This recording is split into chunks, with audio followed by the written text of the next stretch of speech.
Pag-aralan yung mabuti ang bawat orasyon na ituturo ko sa inyo.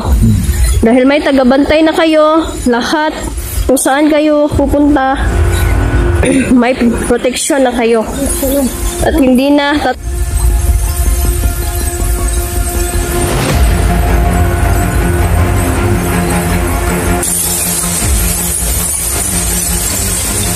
si Jandrel ay magiging malakas. At isang suntok lang sa kalaban, bibiyak ang ulo nila. Si Nelja naman ang protekta sa mga inosente. At siya ang mawasak sa mga itimang mga bandido. Palakasin niyo ang inyong paniniwala. Pag nasa labanan na kayo, isipin ninyo na kayo ay malakas at hindi nyo dapat isipin ang kahinaan. Tatagan ninyo ang loob ninyo. Naiintindihan niyo ba? Hello, kumusta kayo mga idol, no? Pupunta ako sa mga kaibigan ko na mga diwata, mga idol. At nalaman nila na yung kasama ko ay nabihag. Tinulungan nila tayo. So ngayon mga idol, sisiguraduhin ko na wala nang mapapahamak sa kasamahan ko. Dahil ngayon, ituturuan ko sila ng pangmalakasang orasyon at wala nang makakatalo pa sa kanila. Kailangan mag-focus sila sa ganito kasing kaalaman mga idol. Kailangan focus sila at pag-aralan nila. Sasanayin ko ang aking mga kasama ngayon. Yan, uulan na. Ilang beses na tayong naulanan. Tuloy pa rin tayo sa ating misyon.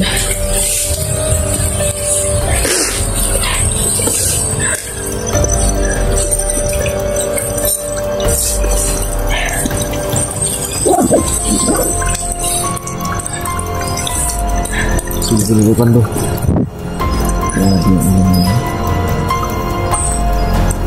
Kada wala kang ano? Wala. Ano may? Naiwan ko kasi yung raincoat ko. Bakala ko hindi ulan ngayon. Sa motor natin yung raincoat natin, idol. Sama pa rin ka.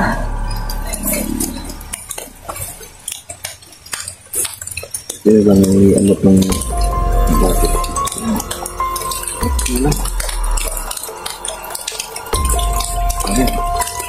Tayo na. Hindi tayo? Naghihintay na yung mga kaibigan kong diwata idol dahil sa pagdating natin sa kanila. Sa kailangan focus tayo. Pwede yung start mo ba? Hindi lang.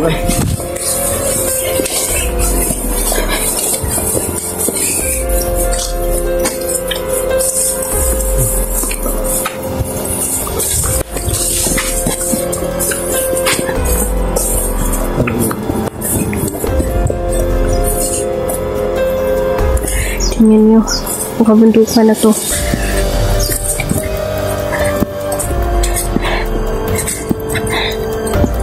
Napakaganda ng kabundukan, ngunit mapanganib.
Mga bandidos na natin.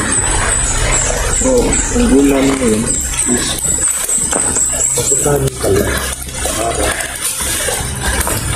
sa kulay yung dito ngayon.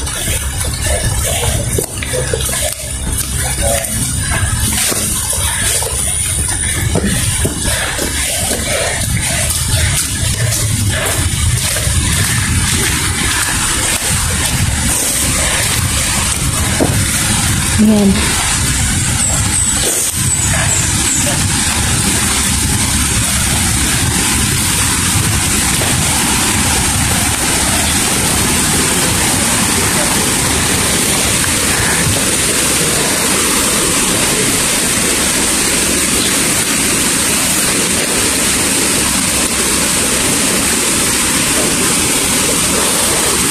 So yan, nandito na tayo. Isa sa mga kaibigan ko, mga idol. At may sorpresa ako sa mga kasamahan ko. Tutulungan nila tayo. Nabigyan sila ng mga gabay, tagabantay para wala na mapahamak.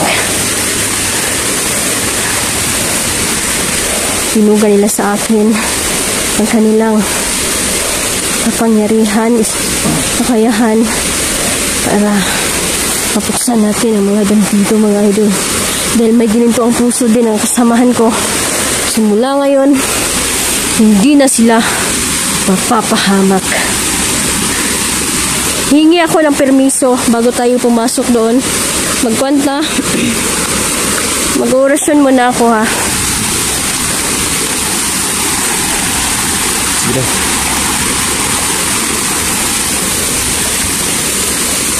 Siya kasi.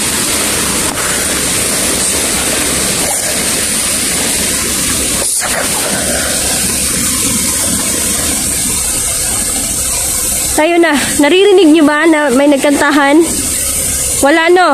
Ako lang nakakarinig kasi ako nakakahulubilo ko sila, mga idol. Yan, grabe. Thank you sa pag-welcome ninyo. Napakabait ng mga kaibigan ko ba. Lagi talaga nila akong wina-welcome. Sabi nila, lalagyan na naman nila ako ng flowers. Kasi, tinuturing nila tayong reyna, mga idol. Ako daw ay reyna ng kalikasan. At ang kanilang reyna ay dapat bigyan ng papuri.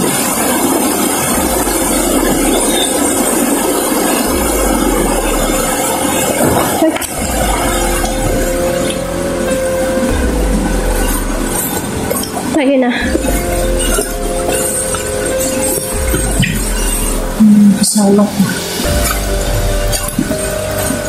Ray, naririnig mo ba yung may nagkakantahan? Nagkakantahan sila at Masaya sila.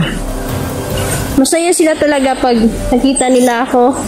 Ngunit may naiilang sa kanila dahil may kasama daw ako. Pero sinabi ko naman sa kanila na huwag silang mag-alala dahil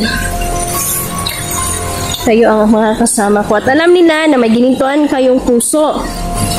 No? Ngayon, sasanayin ko kayo sa pag-uorasyon.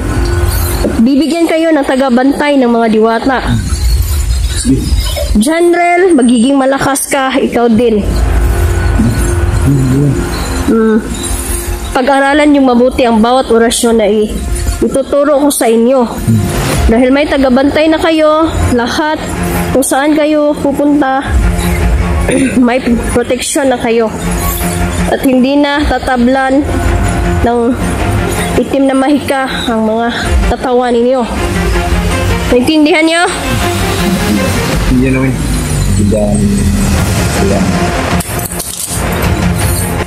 Kakausapin ko muna ang aking kaibigan. Kayo, linisin, dapat pagharap ninyo, walang galit sa inyong puso, ha?